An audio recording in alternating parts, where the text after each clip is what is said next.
Let me introduce you to one of the most insane moments in TV history when a magician named James went on the Johnny Carson show and exposed Peter Popoff. Oh, you don't know who Peter Popoff is? Well, you see, Peter was a psychic pastor and he was famous. You see, he had this show where he would sit the whole audience down and he would basically start reading people's minds. According to Peter, God was sending him messages so he could heal people. And the strange part is his information was always so accurate. Information that there's no way he could have known. And that's exactly what James said. He said, there's got to be some sort of trick to this. They said, man, James, you just hating. Maybe Peter actually just psychic. James said, humans got an update now. There's just psychic humans walking around. He's scamming.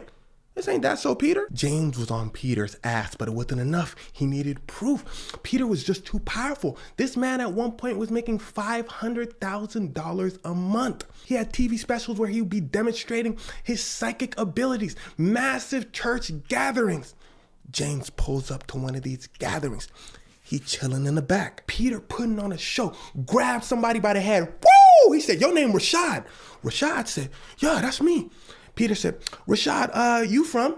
He starts saying his address. Rashad said, that's my address.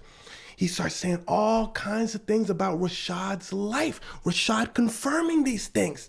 James, in the back, posted. He calls one of his assistants. He says, get up close to Peter Popoff with the donation box and see what you could see.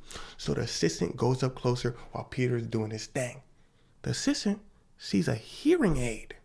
That's a little suspicious. You know, Peter's a man of God. He got all these powers. Why do you need a hearing aid? And that's where Peter Popoff had a problem because, you see, he wasn't wearing a hearing aid.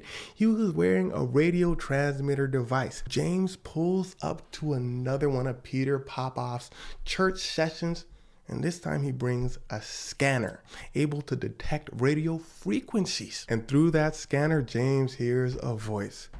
It's Peter Popoff's wife reading out, listen closely, little prayer cards. So it turns out before each church session, everyone would write out a prayer card. They would write out their name, they would write out their address and what they wish to be healed.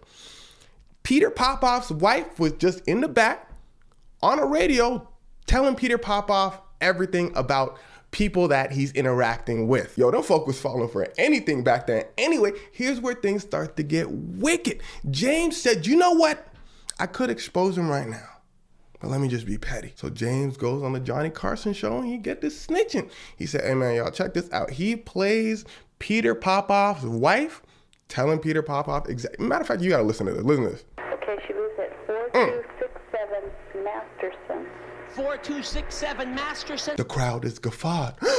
Peter Popoff's response was, they're lying. They said, Peter, they got you on cam. He said, what?